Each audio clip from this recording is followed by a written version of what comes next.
Abdullah nama ayahnya, Aminah ibundanya, Abdul Muthalib kakeknya. Halo teman-teman, assalamualaikum warahmatullahi wabarakatuh. Aku tadi habis sedikit flashback nih, nyanyianku pas kecil. Kalau nggak salah pas SD, aku tahu lagu ini tuh dari guruku, guru SD ku. Jadi lagu itu mengingatkan tentang silsilah Nabi Muhammad dari kakeknya sampai dengan selanjutnya. Karena aku dulu pas kecil itu lebih paham jika suatu materi di sekolah itu dikombin atau bisa dimix dengan lagu-lagu, jadi bisa cepat ingat di kepala gitu. Terus kemarin kita tanggal 8 Oktober kita memperingati hari kelahiran Nabi Muhammad SAW, Nabi kita, Nabi cinta kita, penutup para nabi. Kalau kita melihat 2 tahun terakhir, berarti 2019, 2022, 2021, 3 tahun yang terakhir kalau salah, 2 tahun setengah lah. Adanya COVID-19 ini membuat kita tidak bisa berkegiatan seperti semula. Semua dilakukan di rumah, bahkan kuliah, sekolah, bekerja itu dilakukan di rumah. Dan peringatan kelahiran Nabi Muhammad ini sementara di setiap kota juga tidak diadakan karena pemerintah melarang kumpul-kumpul gitu, biar penyebaran COVID-19 ini tidak meluas. Tapi alhamdulillahnya 2022 ini kita diberi kelonggaran dan alhamdulillah kita bisa menjalankan aktivitas seperti semula. Kuliah bisa secara offline, sekolah juga bisa secara offline, terus bekerja bisa secara di kantor gitu. Alhamdulillah kita bisa juga memperingati kelahiran Nabi Muhammad.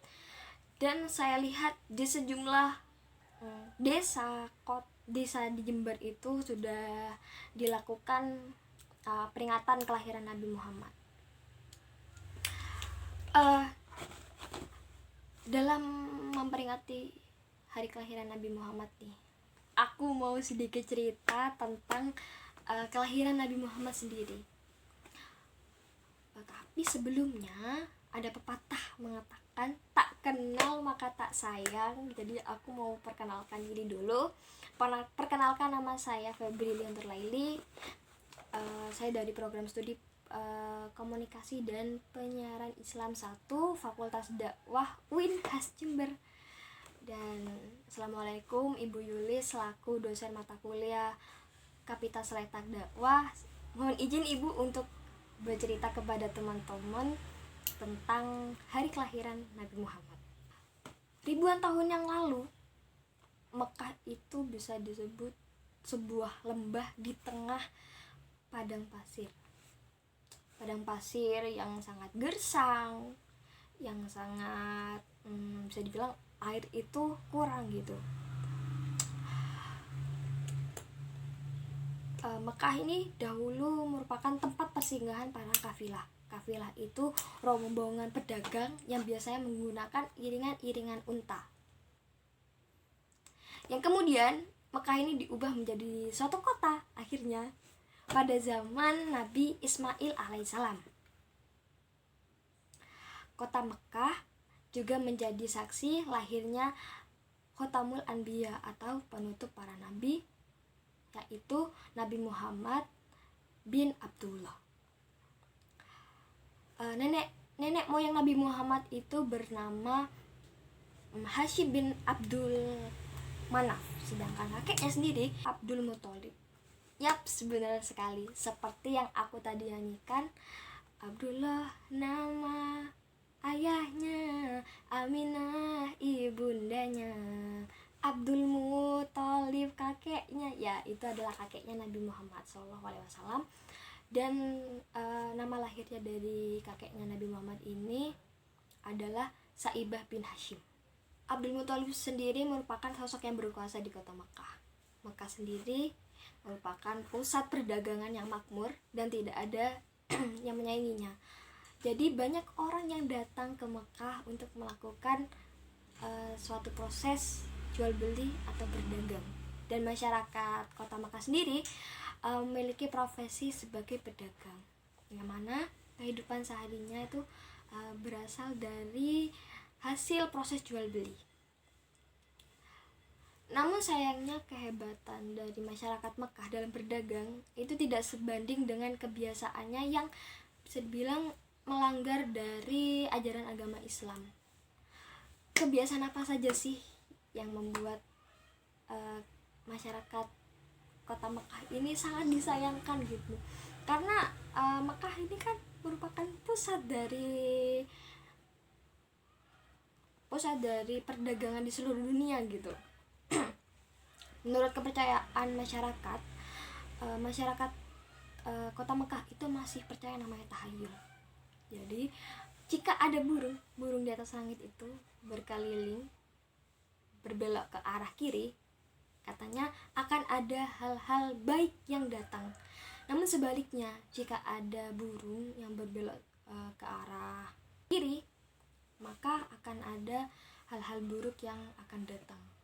Tapi itu bisa dibilang tahayulnya orang Mekah gitu pada zaman dulu.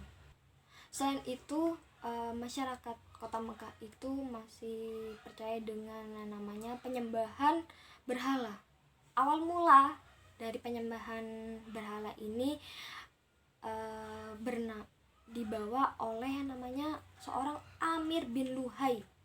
Jadi Amir bin Luhai ini membawa berhala. Kemudian masyarakat kota Mekah ini disuruh untuk menyembahnya. Hubal sendiri merupakan arca yang menyerupai manusia yang ditempatkan atau disemayamkan di dalam Ka'bah dan dipercaya sebagai dewa ramalan, yang cara meramalnya ini dilakukan dengan cara melemparkan anak panah kepada arca yang tadi sudah ditaruh di dalam Ka'bah. Tidak hanya itu, di Mekah pada saat sebelum Nabi Muhammad lahir masih suka yang namanya berjudi dan minum arak. Karena masyarakat kota Mekah ini yang mana kehidupannya berdagang, mereka tuh masih yang namanya melakukan proses judi. Karena proses judi ini bisa dibilang proses mendapatkan uang secara cepat, tapi dengan hal yang salah dan melanggar namanya ajaran Islam gitu. Selain itu juga ada pencurian, perampokan yang terjadi di kota Mekah, dan biasanya sasaran ini itu ditemukan pada orang-orang yang berasal dari kota-kota atau negara lain yang bisa dibilang orang asing lah yang datang ke Mekah sendiri, dan biasanya bisa dijadikan budak dari orang-orang Mekah. Tak terasa tahun demi tahun berlalu dengan cepat. Kepemimpinan Hashim itu digantikan oleh yang lebih muda, yaitu Abdul Muthalib, yang lebih kompeten gitu. Di saat usianya lebih lanjut, sebelum beliau meninggal, Hashim itu mewariskan kepada Abdul Muthalib harta yang sangat banyak.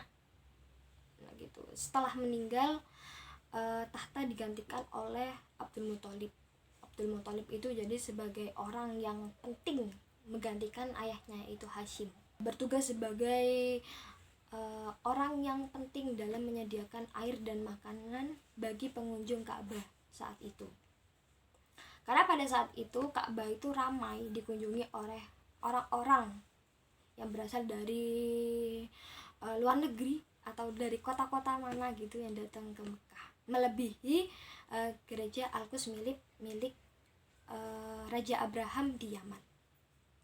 Namun seiring berjalannya waktu, persediaan air itu mulai menipis gitu. Pada saat itu Abdullah teringat tentang yang namanya sumur Zam-Zam. Orang-orang tuh pada mengatakan bahwa sumur Zam-Zam ini telah tertimbun tanah ratusan tahun yang lalu dan mustahil untuk ditemukan. Tapi yang namanya Abdul Muthalib orangnya sangat kompeten kan gitu ya. Beliau kemudian memanggil anaknya salah satu anaknya bernama Haris dan mengajaknya untuk mencari sumur Zam-Zam yang katanya konon itu sudah tidak ada dan tertimbun pasir.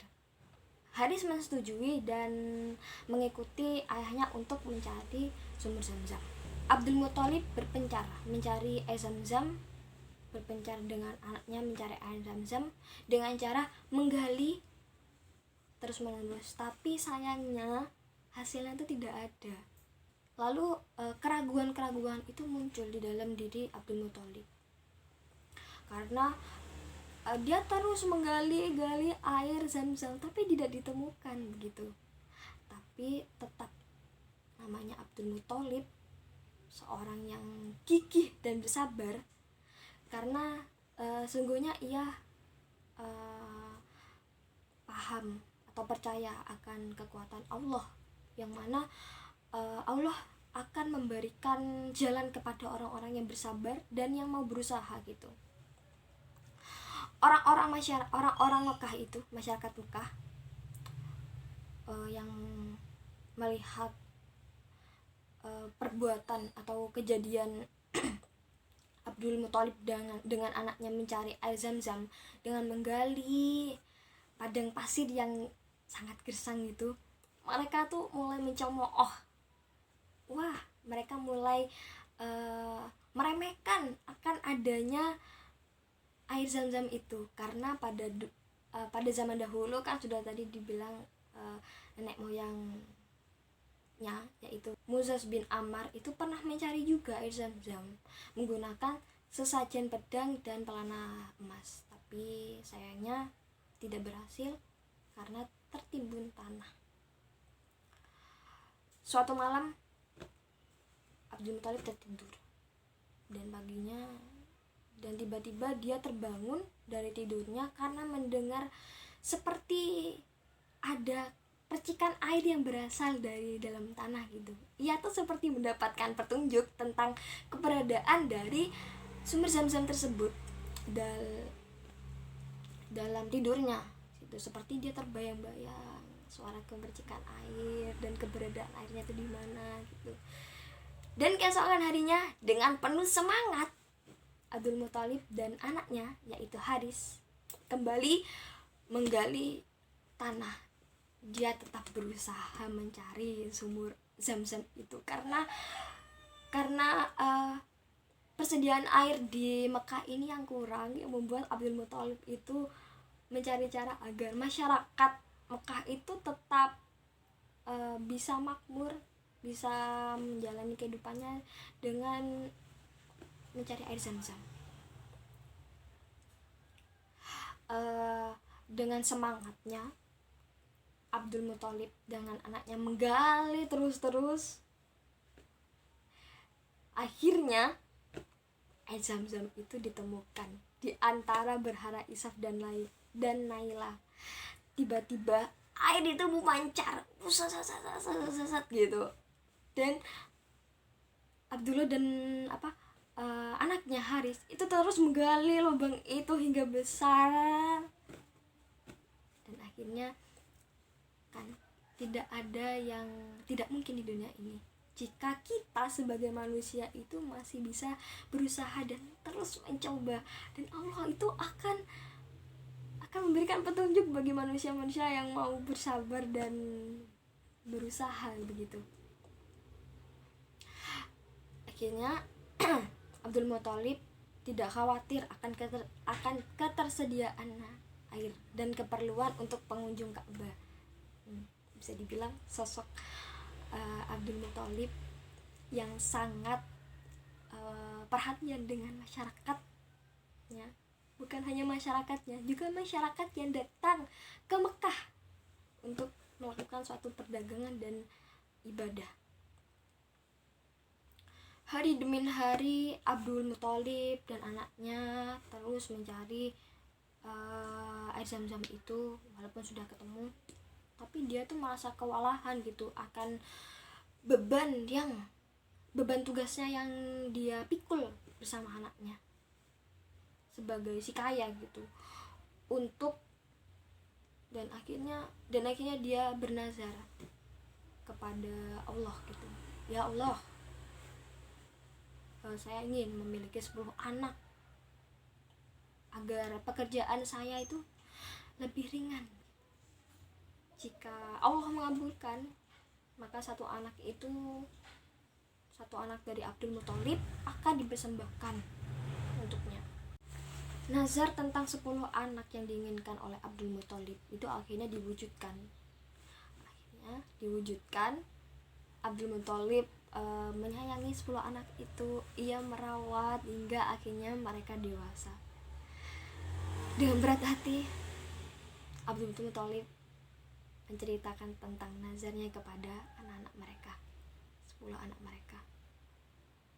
Saat dewasa, Abdul Muthalib melakukan perundian.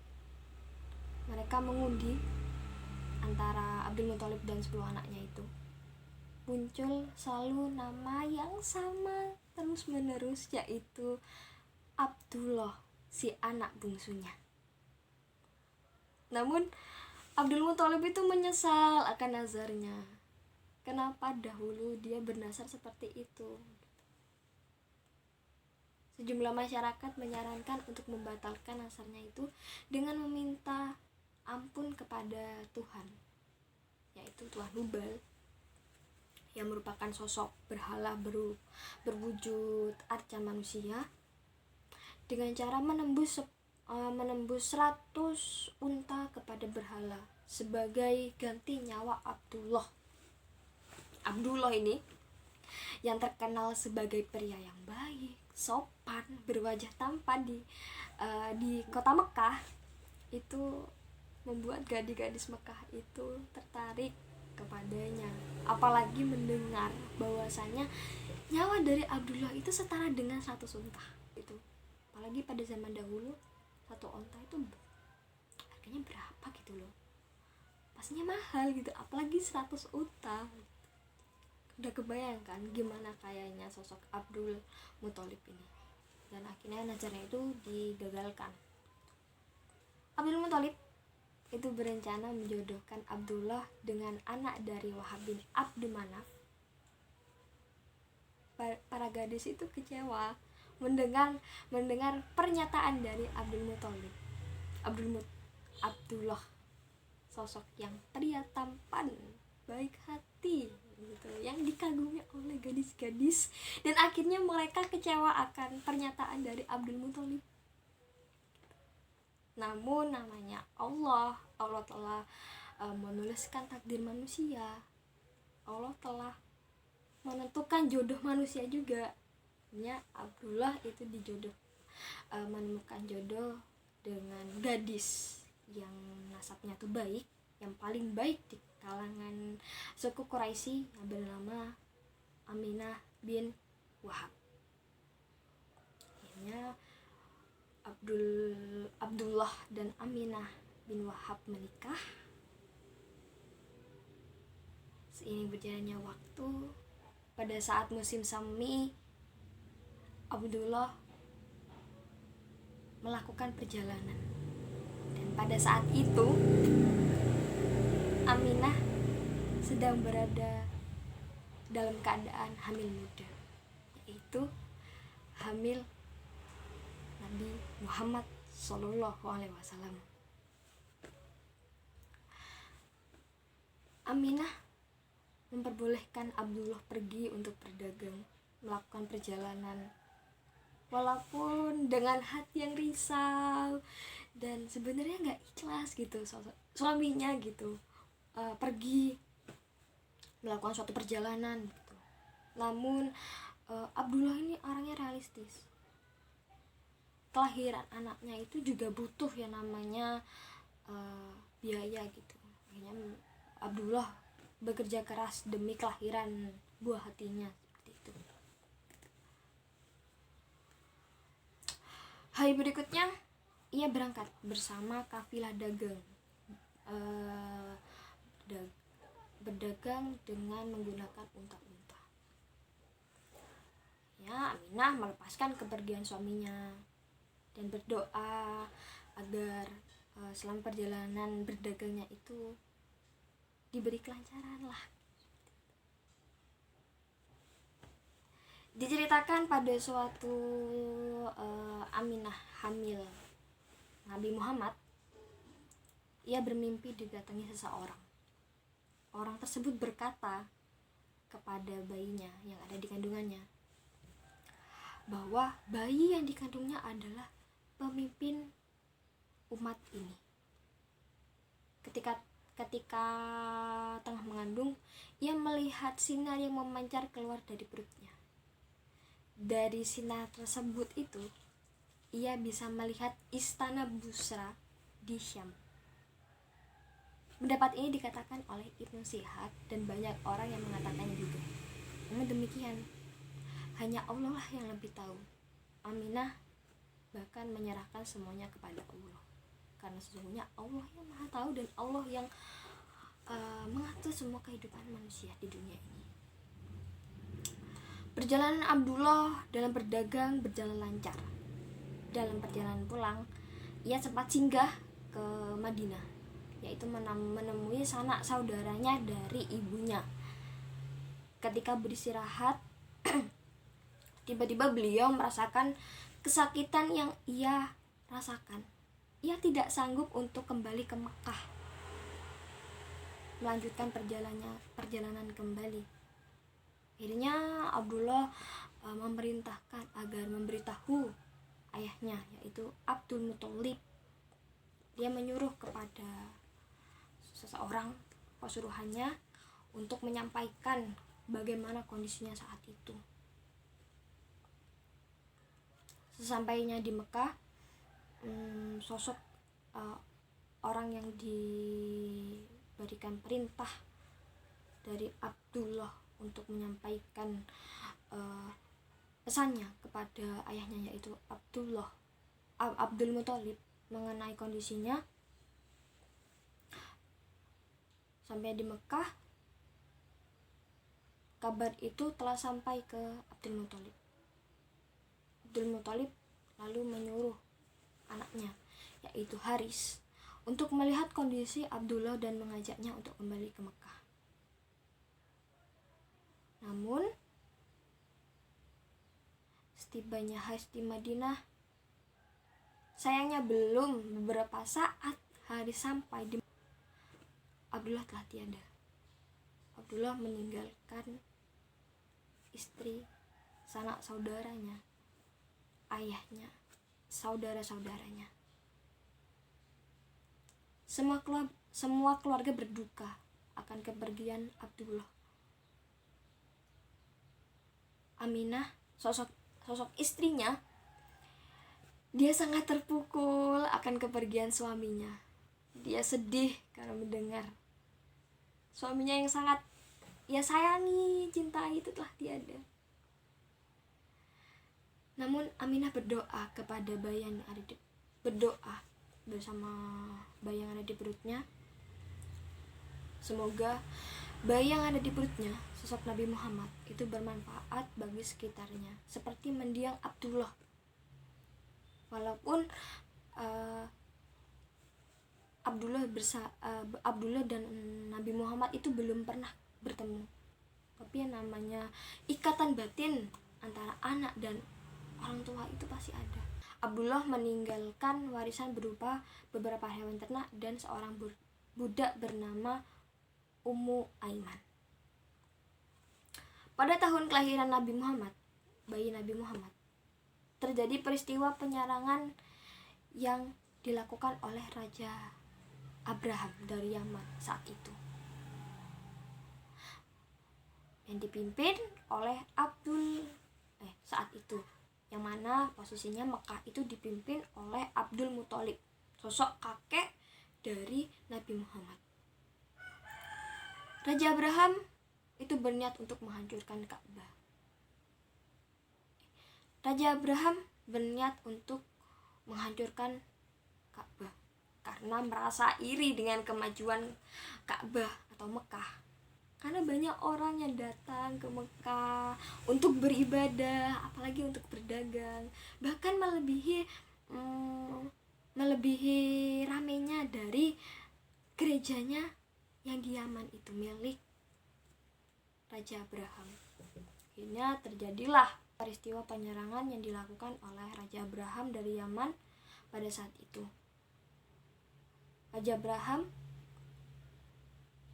datang ke Mekah bersama gerombolan gajah dan pasukannya, yang membuat terjadilah kepanikan di Mekah. Orang-orang berhamburan menyelamatkan orang yang dicintai, menyelamatkan hartanya. Pasukan gajah yang menuju ke Mekah, sedangkan orang Mekah pada sibuk berlarian menyelamatkan diri. Bahkan sampai ada yang berebut harta. Akhirnya Abdul Muthalib, sosok pemimpin Mekah, ia merasakan, saya menjadi seorang pemimpin harus tegas, menjadi pemimpin Mekah. Saya tidak mau masyarakat saya itu sengsara. Akhirnya ia menemui Raja Abraham. Beliau meminta semua meninggalkan seserahannya dan tunduk kepadanya. Namun jika menolak, maka akan dihancurkannya rumah suci beserta seluruh rumah masyarakat Mekah. Abdullah meminta semua pasukan Raja Abraham pergi. Jika tidak, Abdul Muthalib tidak akan memberi Raja Abraham apa yang diinginkan beserta pasukannya. Namun Abdul Muthalib tidak merasakan ketakutan akan ancaman yang diberikan. Ancaman yang diberikan Raja Abraham tentang mereka akan menghancurkan Mekah gitu. Karena Abdul Muthalib percaya akan kekuasaan Allah yang tadi itu. Beliau pasrahkan semua kepada Allah. Akhirnya Abraham murka karena banyak sekali orang penjuru dunia datang ke Mekah untuk berhaji. Dia tuh bertanya-tanya tentang apa sih isi di dalam Mekah itu. Abdul Muthalib mengatakan Mekah itu sebuah bangunan yang terbuat dari batu dan tidak tahu rahasia apa sih yang di dalamnya itu, di dalam Mekah itu. Setelah mendengar jawaban dari Abdullah, beliau pergi meninggalkan dengan catatan Abdul Muthalib dapat memberikan apa yang dia inginkan. Maka seluruh pasukan gajah beserta rajanya akan pergi. Keadaan kota Mekah yang hancur karena penyerangan pasukan gajah yang dipimpin oleh Raja Abraham itu. Abdul Muthalib percaya dengan Allah, karena adanya Allah itu beliau tidak takut, karena hanya Allah lah yang dia takuti dulu. Dan dia percaya akan keajaibannya yang akan diberikan Allah kepada masyarakat kota Mekah. Lalu datanglah segerombolan burung ababil yang jumlahnya tuh tidak terhitung karena saking banyaknya gitu. Masing-masing burung ababil itu membawa batu-batu kecil yang bernama sijil, yang dibawa di paruhnya tiba di paruhnya. Kemudian konon katanya batu-batu kecil itu diambil dari neraka. Kemudian batu-batu kecil tersebut dijatuhkan tepat mengenai kepala masing-masing pasukan gajah. Jadi saat pasukan gajah bersama Raja Abraham itu mulai berputar balik meninggalkan kota Mekah, tiba-tiba ada datang segerombolan burung ababil membawa batu kecil yang sangat panas itu mengenai kepala masing-masing pasukan gajah itu. Hasilnya bukan hanya luka-luka saja, tetapi pasukan Abraham dan gajah-gajahnya menjadi hancur dan lumat selumat-lumatnya. Daging dan tulang mereka itu berserakan kemana-mana, dan tak ada seorang pun dari pasukan tersebut yang luput dari maut. Sinilah bisa kita lihat soal keajaiban Allah, bagaimana Allah dapat membolak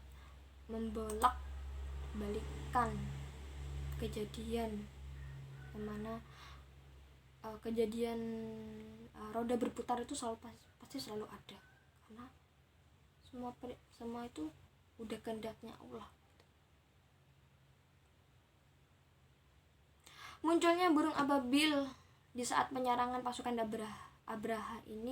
Abraham merupakan salah satu bentuk kebesaran dan kekuasaan Allah sendiri. Dan itu mengajarkan kepada umat muslim untuk tidak sepatasnya diri dan berusaha menjatuhkan orang lain. Sebab perasaan seperti itu akan diganjarkan dengan dosa dan azab dari Allah sendiri, sebagaimana yang dialami oleh pasukan Abraham melalui burung ababil. Oke, kita kembali lagi nih. Tepatnya pada hari Senin, tanggal 12 Rabiul Awal tahun 571 Masehi, Aminah melahirkan bayi laki-laki tampan, bersinar terang. Semua keluarga bersukacita dengan kelahiran Muhammad, seolah-olah Abdullah yang meninggal itu, sosok suami Aminah itu, dapat hadir kembali di tengah-tengah masyarakat. Abdul Muthalib yang datang menemui Aminah lalu melihat wajah cucunya, dia teringat sosok mendiang anaknya. Lalu dengan penuh sukacita Abdul Muthalib menggendong cucunya untuk bertawaf di Ka'bah sebagai rasa syukur atas hadiah terindah yang Allah berikan kepada keluarganya. Dan beliau memberikan nama Muhammad. Setelah 7 hari kelahiran Nabi Muhammad, Abdul Muthalib menyembelih unta sebagai rasa syukur atas kelahiran Nabi Muhammad. Ia berdoa agar cucunya menjadi orang yang terpuji dimanapun dia berada. Aminah sendiri dengan perasaan bahagianya seperti doa yang selalu dipanjatkan saat dia hamil kepada Allah Subhanahu wa Ta'ala, yang telah menakdirkan Muhammad menjadi orang yang berpengaruh dalam pengubah sejarah dunia. Jadi begitulah cerita dari kelahiran Nabi Muhammad, Nabi kita, Nabi tercinta kita. Hikmah yang kita ambil atas cerita dari kelahiran Nabi Muhammad ini dapat membuat kita terus meneguhkan kembali rasa cinta kita kepada Nabi Muhammad dengan mengikuti ajarannya. Mencintai Nabi Muhammad juga berarti mencintai Allah. Seperti itu. Mungkin itu saja yang bisa saya sampaikan. Saya ucapkan terima kasih kepada teman-teman yang sudah mendengarkan hingga akhir. Semoga penyampaian saya juga dapat dimengerti oleh teman-teman dan juga Ibu Yulis. Juga terima kasih Ibu Yulis sudah melihat sampai selesai. Saya Febrilia Nurlaili pamit undur diri kepada teman-teman yang ada di rumah sudah melihat video saya. Saya ucapkan terima kasih banyak. Saya pamit dulu. Kita bertemu dalam hari-hari berikutnya ya. Saya pamit dulu. Wassalamualaikum warahmatullahi wabarakatuh.